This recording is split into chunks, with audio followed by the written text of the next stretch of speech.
Good evening students. DSC విద్యార్థుల కోసం మీకు అవసరమైన ముఖ్యమైన సమాచారాన్ని మీ ముందు ఉంచుతున్నాను. మీ స్ఫూర్తి వెంకటేశ్వర్లు సార్, స్ఫూర్తి కోచింగ్ సెంటర్, నెల్లూరు.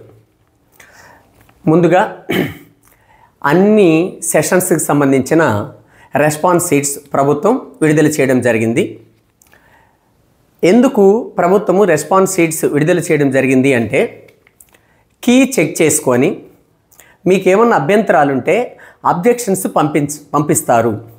ఆ అబ్జెక్షన్స్ని నిపుణులు పరిశీలించి ఫైనల్ కీలో ఏ బిట్కి అయితే రాంగ్ ఆన్సర్ పడిందో దాన్ని కరెక్ట్ చేసి మళ్ళీ ఫైనల్ కీ ఇవ్వడానికి ప్రభుత్వం ఒక వారం రోజులు ఈ విధంగా నిర్ణయించడం జరిగిందనమాట. మీకు ఇచ్చినటువంటి డిఎస్సి షెడ్యూల్లోనే ఇనిషియల్ కీ రిలీజ్ అయిన 1 వీక్ తర్వాత ఫైనల్ కీ విడుదల చేయడం జరుగుతుంది. ఇనిషియల్ కీలో మీకు ఏమన్నా అభ్యంతరాలు ఉంటే పంపించండి అని చెప్పడం జరిగింది. ఈ యొక్క ఈ క్లాస్ యొక్క ప్రధాన ఉద్దేశం అదేనం. ప్రతి ఒక్క విద్యార్థి ఏం చేస్తారంటే, ఆల్రెడీ మ్యాథ్స్కి అయిపోయింది టైం, ఇప్పుడు ఎస్జిటికి బయాలజీకి ఉంది. అలానే నిన్న విడుదల చేసినటువంటి ఏదైతే సెషన్స్ వారీగా తెలుగు పండిట్లు కానీ ఇంగ్లీష్ అసిస్టెంట్ కానీ ఉందో వాళ్ళందరూ కూడా ఏం చేయాలంటే, మీ క్వశ్చన్ పేపర్లో 160 బిట్లని ఒకసారి చెక్ చేసుకోవాలి. చెక్ చేసుకొని కన్ఫర్మ్గా రైట్ ఆన్సర్ అనేటటువంటి వాటిని మీరు అబ్జెక్షన్ పంపించాల్సిన అవసరం లేదు. క్వశ్చన్లో కానీ ఆప్షన్స్లో కానీ లేదా ఇంగ్లీష్ మీడియం తెలుగు మీడియం 2 వర్షన్లో ఇచ్చినప్పుడు 2 వర్షన్లో ఏమన్నా ప్రింట్ మిస్టేక్స్ కానీ ఉంటే వాటిని అబ్జెక్షన్స్ పంపాలి. ఆ అబ్జెక్షన్స్ని పంపేటప్పుడు రెఫరింగ్ బుక్ కూడా మెన్షన్ చేయాలి. రెఫరింగ్ బుక్ పేరు, పేజీ నెంబరు, అది ఏ ఇయర్, ఏ ఎడిషన్ అనేది మెన్షన్ చేయాలి. ఒకవేళ అందుబాటులో ఉంటే ఆ పేజీని ఫోటో తీసి అప్లోడ్ చేయడానికి కూడా ఆప్షన్ ఉంది, అలా పంపించాలి. ఆ పంపించే క్రమంలో మీరు ఏదైనా క్వశ్చన్కి రెఫరింగ్ తెలియలేదు, రెఫరింగ్ కావాలి అని అనిపిస్తే నా నంబర్కి మీరు ఫోన్ చేస్తే, మన ఇన్స్టిట్యూట్ చౌదరి నంబర్కి మీరు ఫోన్ చేస్తే చౌదరి నాకు తెలియచేస్తే, నా సబ్జెక్ట్ మెథడాలజీ అయితే మీకు నేను సహాయం చేస్తాను, హెల్ప్ చేస్తాను. వేరే సబ్జెక్ట్ అయితే మన స్ఫూర్తి ఫ్యాకల్టీ సైకాలజీ నాగేశ్వరరావు సార్ కానీ, తెలుగు గణేష్ సార్ కానీ, లేకపోతే తెలుగు ఇంకొక సంబంధించినటువంటి సార్ కానీ, ఇంగ్లీషు జిప్సన్ సార్ కానీ, లేదా జేమ్స్ సార్ కానీ మన ఫ్యాకల్టీ చేత మీకు అవసరమైనటువంటి క్వశ్చన్కి రెఫరింగ్ బుక్ కానీ ఆ పేజీ కానీ దానికి సంబంధించినటువంటి సహాయం చేయడానికి స్ఫూర్తి కోచింగ్ సెంటర్ ముందుంటుంది. ఇది ఈ కార్యక్రమం యొక్క ప్రధాన ఉద్దేశం. కాబట్టి ఎక్కువ మార్కులు వచ్చాయిలే మాకేం అనే వాళ్ళు, ముఖ్యంగా బార్డర్లో ఉండేటటువంటి వాళ్ళు ఎవరైనా సరే ప్రతి బిట్టు ఒకసారి చదువుకోవాలి, ఆప్షన్స్ అన్నీ చదువుకోవాలి. మీకు ఏదన్నా అబ్జెక్షన్ ఉంటే ఖచ్చితంగా అబ్జెక్షన్ పంపాలి. ఎందుకంటే ఎక్కువ మంది పిల్లలు ఎలా ఉంటారంటే, ఎవరో ఒకరు పంపిస్తారులే మనకి యాడ్ అవ్వద్దు అనుకుంటారు. కానీ అబ్జెక్షన్ పంపితేనే ఎక్స్పర్ట్స్ చేత ఆ బిట్ని పరిశీలింపచేస్తారు. అది బ్లెండర్ మిస్టేక్ అయినా ఏ విద్యార్థి అబ్జెక్షన్ పంపకపోతే ఇంకా ఆ క్వశ్చన్ని పరిశీలించారు. ఇది అర్థం చేసుకోవాలి. ఎవరికి వారు ఎవరొకరు పంపిస్తారులే అనుకోకుండా ప్రతి ఒక్కరూ బాధ్యతగా తీసుకొని అబ్జెక్షన్స్ని ఖచ్చితంగా పంపించండి. ఇది ఫస్ట్ ఆఫ్ ఆల్. నెక్స్ట్, పిల్లలు ఫోన్ చేసి ఎక్కువ వచ్చిన పిల్లలు ఆనందపడడం, తక్కువ వచ్చిన పిల్లలు డిసప్పాయింట్ అవ్వడం, ఏడవడం, బార్డర్లో వచ్చిన పిల్లలు ఇంకా ఎక్కువ టెన్షన్ పడడం, ఎక్కువ వచ్చిన పిల్లలు కూడా ఆ ఆనంద ఉద్వేగమో ఏమో కానీ ఆనందంతో ఏడవడం, ఇలాంటివి ఎక్కువగా నాకు ఫోన్లో వస్తూ ఉన్నాయి. ఒక్క విషయాన్ని మీరు అర్థం చేసుకోవాలి. ప్రయత్నం చేయడమే మన బాధ్యత. యాజ్ ఏ స్టూడెంట్స్గా, నిరుద్యోగులుగా కష్టపడి చదవడమే మీరు చేయగలిగినటువంటి పని. ఫలితం మన చేతుల్లో లేదు. మరీ ముఖ్యంగా ఎగ్జామ్ అయిపోయి గవర్నమెంటు రెస్పాన్స్ షీట్ రిలీజ్ చేసిన ఈ సమయంలో బాధపడిన దానివల్ల ఏమన్నా ప్రయోజనం ఉంటుందా? ఏడవడం వల్ల ఉద్యోగం వస్తుందా? ఓకేనా? ఎక్కువ మార్కులు వచ్చి 80 వచ్చినా సరే ఇంకా నాకు జాబ్ వస్తుందా సార్, నాకు చాలా బాధగా ఉంది సార్, నాకు 2 రోజుల నుంచి నిద్ర పట్టట్లేదు సార్ అని బాధపడే పిల్లలు ఉన్నారు. అంటే ఎమోషన్ అవడం. ఈ విధంగా 2-3 రోజులు నిద్రపోకుండా, సరిగ్గా తినకుండా, ఆరోగ్యం పాడు చేసుకున్న దానివల్ల మీ మార్కులు తగ్గవు, మీ మార్కులు ఒక్క పాయింట్ కూడా పెరగవు. అందుకే క్లాస్ రూమ్లో పదే నేను చెప్తుంటా, ఎగ్జామ్ రాసేంత వరకే మన చేతిలో ఉంటుంది. వన్స్ ఎగ్జామ్ రాసి మనం సబ్మిట్ బటన్ నొక్కిన తర్వాత రిజల్ట్ మన చేతిలో ఉండదు. మన చేతిలో ఉండని దాని గురించి ఎందుకు మనం బాధపడ్డాం? మీరు అనొచ్చు, సార్ మీకేం తెలుసు మా బాధ, మా ఆర్థిక పరిస్థితి, మా కుటుంబ నేపథ్యం, మేము ఇన్ని సంవత్సరాల నుంచి కష్టపడి చదువుతున్నాం, ఎన్నో నిద్రలేని రాత్రులు గడిపాం, సో మాకు చాలా జాబ్ నీడ్ సార్, అవసరం సార్ అని మీరు అనొచ్చు.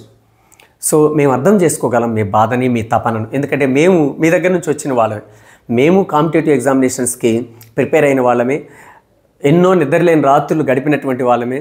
సో కాంపిటేటివ్ ఎగ్జామినేషన్స్లో డిస్ట్రిక్ట్ టాపర్స్గా సెలెక్ట్ అయ్యి జాబ్ చేస్తూ ఉన్నటువంటి వాళ్ళమే. అయితే సో ఎంత చెప్పుకున్నా ఒక నిరుద్యోగికి, ఒక స్టూడెంట్కి, ఒక యాస్పిరెంట్కి ఆ టెన్షన్ అనేది ఉంటుంది. మీరు అడగడంలో తప్పు లేదు. మీరు ఎంత ఉద్వేగంగా అడిగినా, ఎంత ఎమోషన్స్తో అడిగినా, ఎంత బాధతో అడిగినా అంతకంటే కూల్గా, మీకు ఆశించిన దానికంటే ఇంకా ఎక్కువ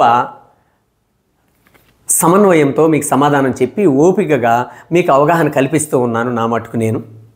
సో అయినప్పటికీ కూడా నేను ఈ స్ఫూర్తి యూట్యూబ్ ప్లాట్ఫామ్ నుంచి మీకు తెలియచేసేది ఏంటంటే, బాధపడొద్దు, ఎమోషన్స్ అవ్వద్దు. సో సక్సెస్ని, ఫెయిల్యూర్స్ని రెండింటినీ స్వీకరించగలగాలి. సో ఫెయిల్యూర్ అనేది సక్సెస్కి సోపానం కావాలి, అపజయం విజయానికి తోడ్పడాలి. సో సముద్రంలో అల మనకు ఆదర్శం కావాలి. ఎన్నిసార్లు ఫెయిల్ అయినా మళ్ళీ ఒడ్డుకు చేరుకోవాలని అది చేసేటటువంటి ప్రయత్నం ఒక కాంపిటేటివ్ ఎగ్జామినేషన్ యాస్పిరెంట్కి ఆదర్శం కావాలి. సో ఈరోజు మనకి మార్కులు తగ్గి జాబ్ రాదు అనుకున్నప్పుడు ఇంకొక ప్రయత్నం గట్టిగా చేయాలి, కానీ ఈ అపజయాన్ని చూసుకొని కుంగిపోవడము అట్లా చేయకూడదు. సో ఇప్పుడు వచ్చిన కూటమి ప్రభుత్వం నిరుద్యోగులకి ఒక ఆశాజ్యోతిలాగా కనిపిస్తూ ఉంది. మరలా టెట్ వేసే అవకాశం ఉంది. తర్వాత ఈ ప్రభుత్వం హయాంలోనే 1-2 డిఎస్సీలు వచ్చేదానికి కూడా అవకాశం ఉంది. ఎందుకంటే ఆ మధ్య మంత్రి గారు, విద్యాశాఖ మంత్రి గారు, యాటా డిఎస్సీ ఇస్తాం, ఈ డిఎస్సీలో అవకాశం కోల్పోయినటువంటి వాళ్ళు మళ్ళా టెట్ ఉంటుంది, డిఎస్సీ ఉంటుంది, దాంట్లో ప్రయత్నించవచ్చు అని బహిరంగంగానే పత్రికాముఖంగా సో ఛానల్స్లో తెలియచేయడం జరిగింది. కాబట్టి మార్కులు తక్కువ వచ్చినటువంటి విద్యార్థులు కుంగిపోవాల్సిన అవసరం లేదు. మరొక్కసారి గట్టిగా ప్రయత్నం చేయండి. ఈ ప్రయత్నంలో మీరు ఎక్కడ లోపాలు చేశారో దాన్ని సరిదిద్దుకోండి. సో ఇప్పుడు మనకు వచ్చినటువంటి స్ఫూర్తి కోచింగ్ సెంటర్ నెల్లూరు, మన ఇన్స్టిట్యూట్కి పబ్లిసిటీ ఉండదు, ప్రచారం ఉండదు, పెద్ద పెద్ద హోర్డింగ్లు ఉండవు. బట్ మన ఇన్స్టిట్యూట్కి వచ్చినటువంటి విద్యార్థికి నిజాయితీగా పాఠం చెప్పేటటువంటి డెడికేషన్ కలిగినటువంటి అధ్యాపక బృందం ఉంది. అంతే నిజాయితీగా డెడికేషన్తో టైం టేబుల్ ప్రకారం క్లాసెస్ జరిపించి, నిర్ణీత సమయంలో సిలబస్ని పూర్తి చేపించి, ప్రతిరోజు డైలీ ఎగ్జామ్ పెట్టి, గ్రాండ్ టెస్టులు పెట్టి, కోచింగ్ అయిపోయిన తర్వాత సంబంధం లేదు అని వదిలేయకుండా రివిజనల్ ఎగ్జామ్స్, ఓకేనా, వీక్లీ గ్రాండ్ టెస్టులు, మెగా గ్రాండ్ టెస్టులు అప్ టు డిఎస్సి దాకా మీ చేయి పట్టుకొని మిమ్మల్ని డిఎస్సి పరీక్ష రాసేంత వరకు అంటిపెట్టుకొని ఉండేటటువంటి నేను మీకు తోడుగా ఉన్నా. సో మన అధ్యాపకుల యొక్క బోధన, కష్టపడి చదివేటటువంటి విద్యార్థి బృందం యొక్క కష్టం కలిసి మనకి రాష్ట్ర స్థాయిలో అద్భుతమైనటువంటి ఫలితాలు చవి చూడబోతున్నాం. ఈ ఫలితాలు కొంచెం మారొచ్చాం, ఎందుకంటే మనకి నార్మలైజేషన్ ఉంది. నెక్స్ట్ ఈ యొక్క ఇనిషియల్ కీలో మిస్టేక్స్ ఉంటాయి కొన్ని. కొంతమంది పిల్లలకు 1-2 బిట్లు యాడ్ అవ్వచ్చు, కొంతమంది పిల్లలకి యాడ్ కాకుండా అలానే ఉండొచ్చు. కాబట్టి ఇప్పుడు రెస్పాన్స్ షీట్స్ చూసి వచ్చినటువంటి మార్క్స్లో 1 or 2 marks variation up and down ఉండొచ్చు, నార్మలైజేషన్ కూడా ఉండొచ్చు. అయితే ఇది ప్రభుత్వం విడుదల చేసినటువంటి కీ కాబట్టి 90% ఈ ఫలితాలు రేపు రాబోయేటటువంటి ఫైనల్ ఫలితాలకి దగ్గరగా ఉంటాయి. సో ఈ రెస్పాన్స్ షీట్స్ ప్రకారము మనకి ఒక్కొక్క సబ్జెక్టు వారిగా రిజల్ట్ మేము ముందు పెడతాను. ఈ రిజల్ట్ పూర్తిగా వాస్తవమైనవి, నిజాయితీగా విద్యార్థులు వచ్చి మన దగ్గర long term, short term coaching తీసుకొని ఎగ్జామ్స్ రాసి కష్టపడి చదివి తెచ్చుకున్నటువంటి రిజల్ట్. రైట్, అందులో మొదటగా ఎస్జిటి. సో ఎస్జిటి గురించి మనం చెప్పుకుంటే, జే వనజ లాంగ్ టర్మ్ స్టూడెంట్ మన దగ్గర కోచింగ్ తీసుకున్నది. టెట్లో 41 పాయింట్ సంథింగ్ మన దగ్గరే టెట్ కూడా కోచింగ్ తీసుకునింది. 141 పాయింట్ సంథింగ్ మార్కులతో మన దగ్గర కోచింగ్ తీసుకున్న విద్యార్థుల్లో 3వ ర్యాంకో 4వ ర్యాంకులో ఉంది ఆ అమ్మాయి. ఈరోజు టెట్ డిఎస్సి 2 కలుపుకుంటే రెస్పాన్స్ షీట్స్ ప్రకారం అమ్మాయికి వచ్చిన మార్కులు 92.12. జే వనజ 92.12. ప్రస్తుతానికి ఈ మార్కు 13 జిల్లాలలో టాప్ మార్క్గా ఉంది. ఇంకెవరన్నా ఉన్నారేమో 93 వచ్చిన వాళ్ళు, తెలియలేదు. కానీ మా ఫ్రెండ్స్, వేరే కోచింగ్ సెంటర్ డైరెక్టర్లు వీళ్ళకి ఫోన్ చేసినప్పుడు ఇదే హయ్యెస్ట్ మార్కుగా తెలియచేయడం జరిగింది. సో ప్రస్తుతానికి స్టేట్ టాప్ ర్యాంకుగా ఈ మార్క్ ఉంది. ఇది నార్మలైజేషన్లో కొంచెం పెరగచ్చు లేదా అలానే ఉండొచ్చు. ఇంతకంటే ఎక్కువ మార్కులు వచ్చిన వాళ్ళు వేరే సెషన్స్లో వాళ్ళకి కలిస్తే కొంచెం ముందుకు వెళ్ళొచ్చు. కానీ స్టేట్లో టాప్ 5లో ఉంటుంది జే వనజ. తర్వాత SK Azhar. SK Azhar so 87 point something మన దగ్గర కోచింగ్ చేరిన పిల్లల్లో సెకండ్ ర్యాంకులో ఉన్నాడు. నెక్స్ట్ వాళ్ళ బ్రదరే ఎస్కే అతహర్.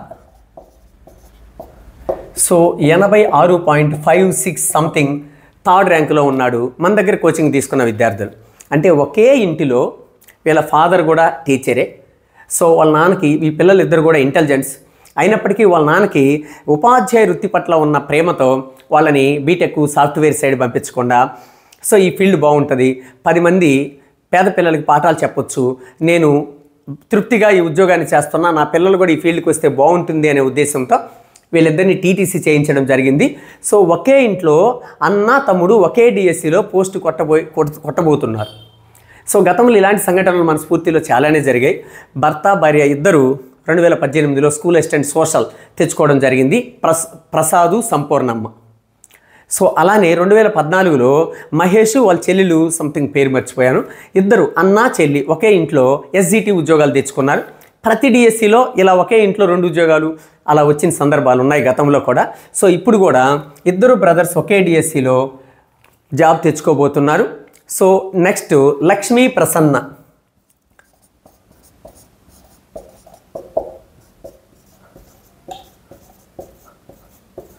లక్ష్మీ ప్రసన్న ఈ అమ్మాయికి 85 పాయింట్ సంథింగ్ మార్కులతో మన దగ్గర కోచింగ్ తీసుకున్న విద్యార్థులలో 4th ప్లేస్లో ఉంది.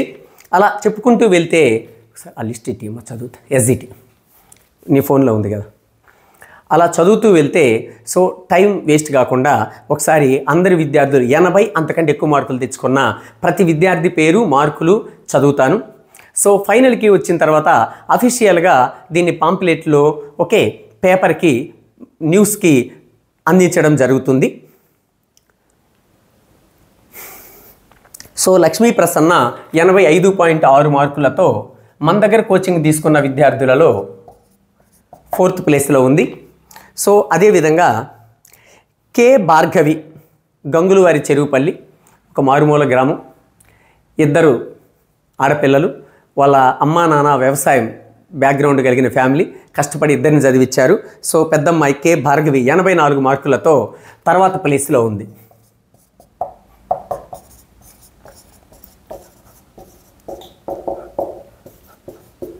రైట్, ఇక్కడ కూడా ఒక చిన్న సంఘటన. సొంతం వీళ్ళ చెల్లెలు భావన, మా పాప పేరు భావన కూడా 78 పాయింట్ సంథింగ్ మార్కులతో 78.8 సంథింగ్ మార్కులతో రేసులో ఉంది. ఈ అమ్మాయి ఓపెన్లో తెచ్చుకున్న ఆ అమ్మాయి బీసీడీ కేటగిరీలో పోస్ట్ తెచ్చుకోవడానికి అవకాశం ఉంది. కాబట్టి ఇక్కడ కూడా అక్కా చెల్లెలు ఒకే ఇంట్లో 2 ఉద్యోగాలు ఈ డిఎస్సిలో మన స్ఫూర్తి కోచింగ్ సెంటర్ తరపున సాధించడానికి అవకాశం ఉంది. నెక్స్ట్ ప్లేస్లో ఈ సుష్మిత 83.5 మార్కులు 6th ప్లేస్. ఈ సుష్మిత 83.5 మార్కులు. ఆ తర్వాత పి రాజేశ్వరి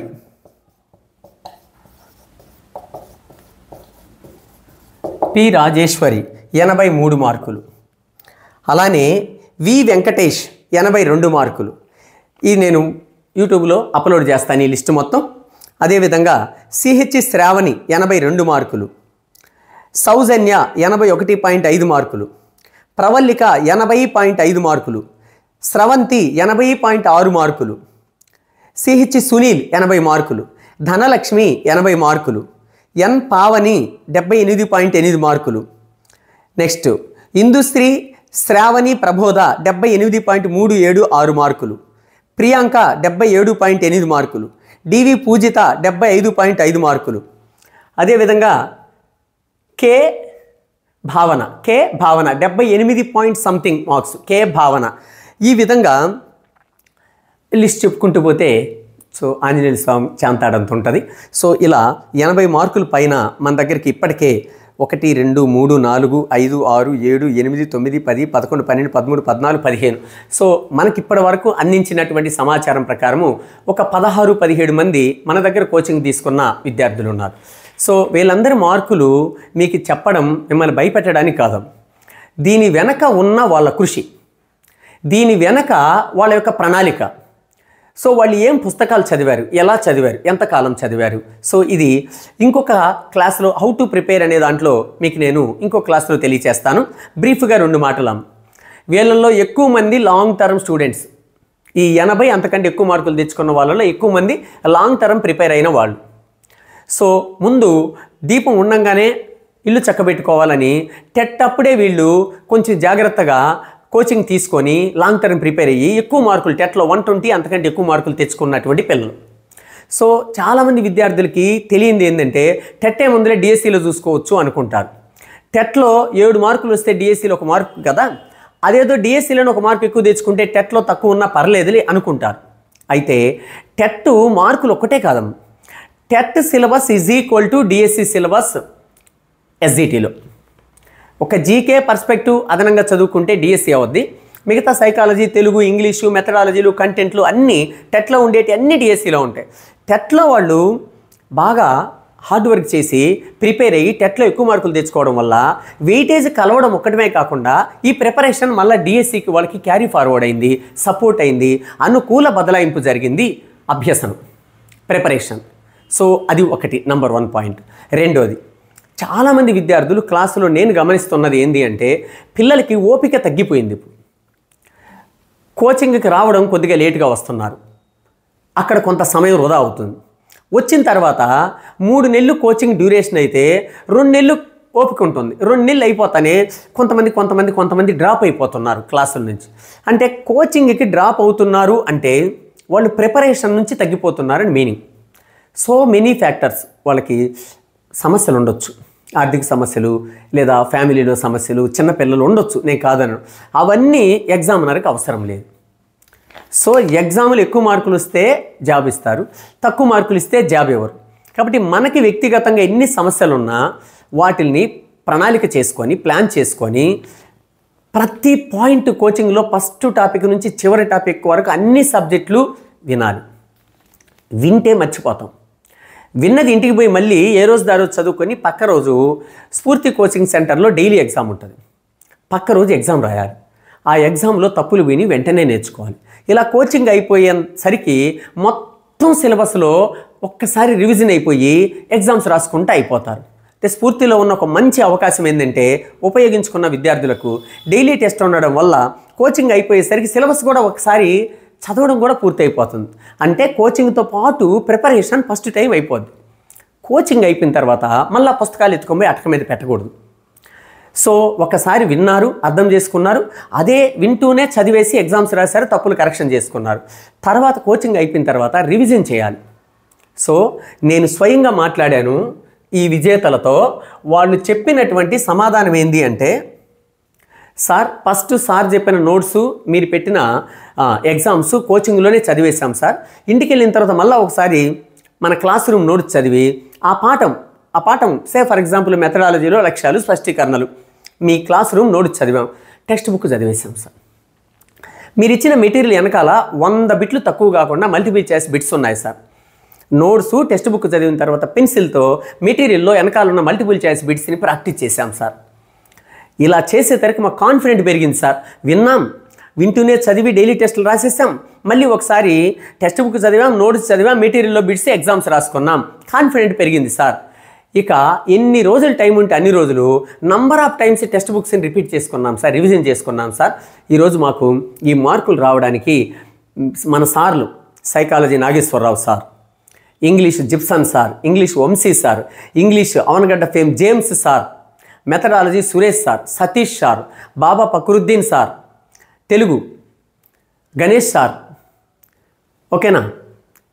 అలానే methodology Lokanath Reddy sir, so Hanumanth sir, ఇలా ఎక్స్ట్రాడినరీ స్టేట్ ఫ్యాకల్టీతో మీరు పాఠాలు చెప్పించారు సార్. వాళ్ళ అనుభవము, వాళ్ళ పాఠం క్లాసులో గుర్తుపెట్టుకునేదానికి టెక్నిక్స్, గుర్తుపెట్టుకునేదానికి ఒక లాజికల్ ఆర్డర్, అవగాహన చేసుకునేదానికి number of examples, application type దాన్ని జోడించి చెప్పడం వల్ల క్లాసులో మక్కికి అర్థమైపోయింది సార్ మాకు. దాన్ని నంబర్ ఆఫ్ టైమ్స్ రివిజన్ చేసుకోవడం వల్ల, పరిపూర్ణమైన అవగాహన వల్ల ఈరోజు ఆ 2.5 గంటలో మేము 160 బిట్లని రాయడమే కాకుండా ఇంకా కొన్ని నిమిషాల టైం మిగిలి మళ్ళీ సెకండ్ టైం రివిజన్ చేసుకోగలిగాము అని విజేతల మాటల్లో మీకు నేను తెలియజేస్తున్నాను. తర్వాత వీళ్ళందరితో ఒక సక్సెస్ మీట్ ఏర్పాటు చేసి వాళ్ళ యొక్క ప్రణాళిక, వాళ్ళ యొక్క కష్టం, వాళ్ళ యొక్క సక్సెస్ యొక్క రహస్యం ఏందో వాళ్ళ మాటల్లో మీకు వినిపించే ప్రయత్నం చేస్తాను. ఇది ఎస్జిటి రిజల్ట్ స్ఫూర్తిలో. ఓకేనా? రైట్. నెక్స్ట్